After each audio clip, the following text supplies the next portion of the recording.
the history of the franchise of that Gary Dauberman has come from, and to have him writing, directing, and executive producing, it was like, yeah, I'm going to show up for that. But the Conjuring and the It, all of those variations or incarnations of stories being told from that point of view. So I wanted to be in Gary's film, and I knew how he felt about Stephen King. I knew it would be done well, and I got to play Dr. Cody. I didn't have to play anybody's mom, and I didn't have an interview with the vampire. I got to wrestle the vampire, so that was exciting. There was a lot of reasons to leave home. Amazing. And how does it feel to star in a film that's now part of this big like Stephen King lore on screen? Um, what's really cool is my children will be very impressed. They're 32 and 30, and all their lives, I have chosen sometimes things to do just for them, just because of them.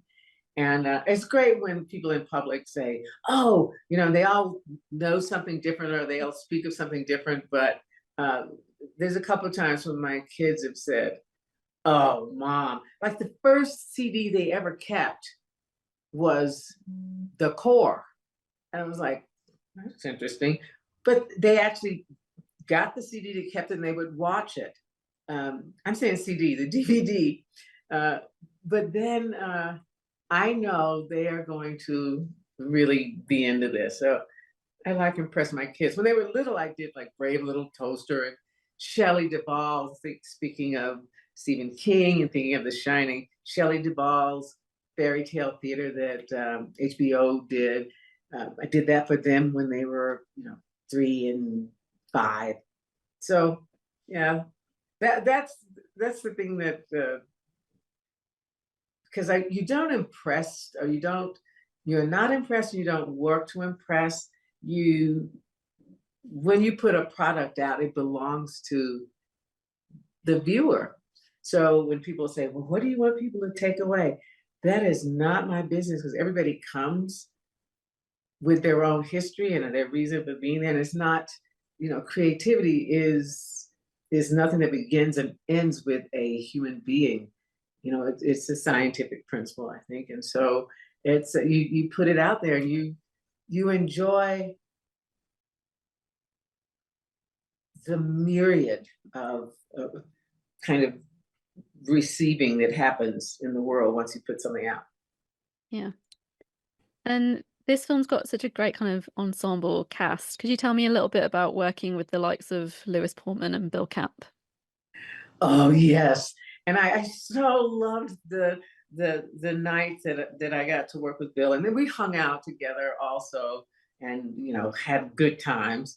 But being on the floor with Bill, once you get to know your co-actor, you have to keep reminding yourself each take, okay, this is not Bill Camp. I have to remember, like, I can't get too cozy with Bill, although, because actors hug on each other, they laugh a lot. I got to remember to be stern with him. I got to remember to be afraid of him. And Lewis, I'm working with Lewis's dad, the first Fabulous Pullman. I was watching the film with two girlfriends, and three girlfriends, and I'm not going to name drop, but one of them said, oh my God, who is that? Who is that?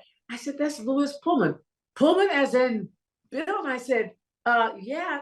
They said, okay, I was freaking out because I was thinking, that kid looks like Bill Pullman. And I didn't know what era I was in, but I was saying to Bill, when we first started working, I said, your son, besides being,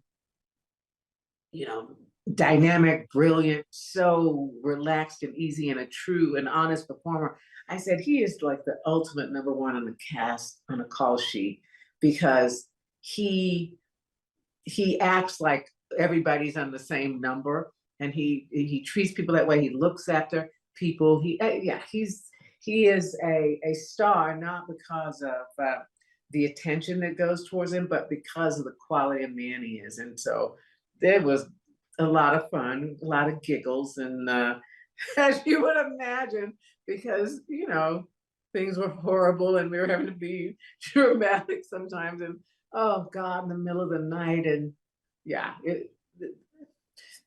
you actually make family. It's like being deployed, you know, with someone that we make that family. And Jordan, you know, he was the wonderful discovery and surprise.